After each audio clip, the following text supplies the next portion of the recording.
G'day and welcome to the Psych Up. Today I wanted to have a quick chat about SMART goals. If you're undertaking your own mental health journey, you might find SMART goals are a really great thing to implement to help you day to day. If you're a mental health clinician, this might be something you're working on with your clients or wanting to start implementing in sessions. G'day and welcome to thepsychup.com. Thepsychup.com is created to make accessible mental health and coaching information, resources and supportive products available to everybody. Whilst it doesn't replace the professional supports in your life, thepsychup.com is helpful coaching, educational and resource platform.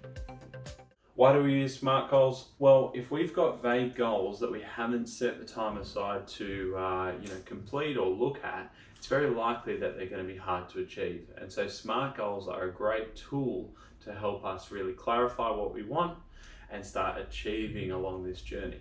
We know that with things such as depression, behavioural activation is a really important way of starting to manage these depressive symptoms. If we're getting active, if we're getting moving, it can be a helpful thing for us and often has such a positive benefit on our mental health. So I want to chat about SMART goals today, help you understand what they are fully about, the different sections of SMART goals, and give you a bit of a tool as to how we can start implementing this. SMART goals is broken down into 5 sections. Okay, if we look at it, it's got specific, measurable, achievable, relevant, and time-bound. Now, when I like to set goals, a good example with this, if I'm talking or working with people, is let's say the goal about wanting to run more. Okay, you wake up, your health and fitness is important to you, and you are deciding you want to run more. Now, if that is the way that I've got this goal phrased, it's a little bit vague. Okay, what does that look like? How much am I wanting to run? How often am I wanting to run? How far do I need to go? Have I run before? Maybe I've got no history with running. Okay, and so if our goal were just saying to ourselves, I want to run more, it's very likely that when I wake up tomorrow morning and I tell myself, hey, I just need to run, it's going to be a bit hard for me and it's going to be a bit demotivating for me to just get out of bed, because maybe the idea of running 5Ks is just not really that motivating. Maybe the vagueness about how far and how long and what that looks like is just a bit more pressure than I really need right now. Okay, and so if we look at this through the lens of SMART goals, it can really help set up a really positive framework that's achievable, relevant to ourselves, okay, and gives us good structure as to what we want. Okay, so let's have a look at that idea of running more, for example, but through the lens of a SMART goal. Okay, so first we need to get specific with this. Okay, how much or how frequent do we want to run? Well, let's start. Maybe it's 2 times per week. Okay, all right, so over the next 7 days, I'm looking to run twice. But how far? Okay, maybe it's reasonable for me that I'm going to try and run on those times 3 kilometers per session. All right, so we've got a bit of structure about our goal here. Okay, twice over the next week and looking to run 3 kilometers per session. It's very specific. We know what that's going to look like. Now, measurable. Well, how am I going to calculate this? How am I going to measure this? In today's world, fitness apps, things like Strava on your phone, a GPS sort of tracker, maybe a Fitbit. There's also smartwatches, Apple watches, Garmin watches that kind of measure this.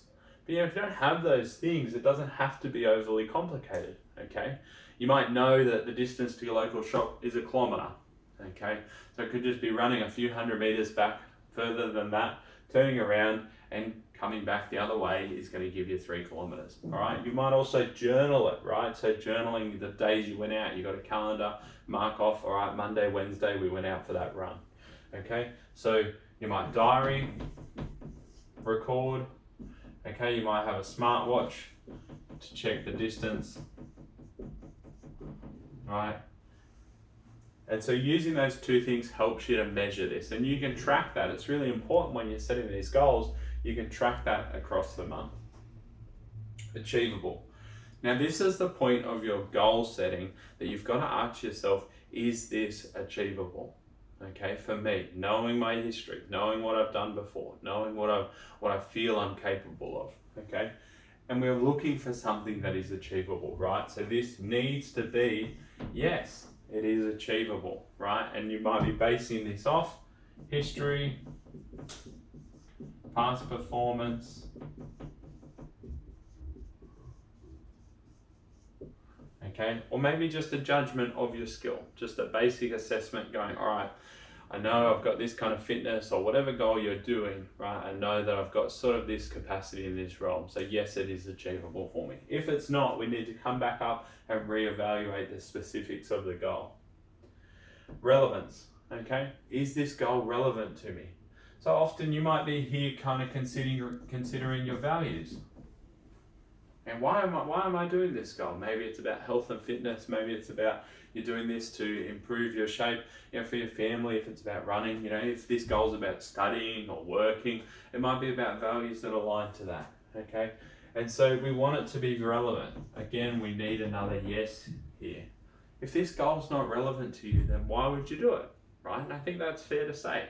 You're not gonna jump out of bed and go for a run or do these things if it has nothing related to you. Okay, and so again, checking in with yourself, is this relevant and important to me? Now, time bound is about setting up with our goals. This is not going on forever, right? We need to evaluate and recheck in with our goals at some point. Okay, so time bound, all right, maybe doing this for 3 weeks and then evaluate. Okay, we're going to go 3 weeks at this current goal that we feel is achievable, and when we get to the end of that 3 weeks, well, we're going to evaluate it. And if we're achieving that goal and things are moving well, then we can sit down and set a new SMART goal. Okay, maybe it's jumping up to 3 times per week for the same distance, or whatever your goal is, trying to increase it by maybe 110%. All right, adding in an extra session, adding in an extra distance here, making it 3.5 kilometers. Okay, just that tiny bit above, but always checking in, is this still achievable? Do I still feel if I move that goal up, is that achievable? Okay, and is it still relevant to me? Yes, right, we're wanting these things to be achievable, relevant to you and your values, all right, knowing that you can measure them, and then reset the time. All right, well, this is now going to go on for another month. Okay, so you can see with SMART goals how this is different to that vague kind of goal of, well, I just want to run more, right?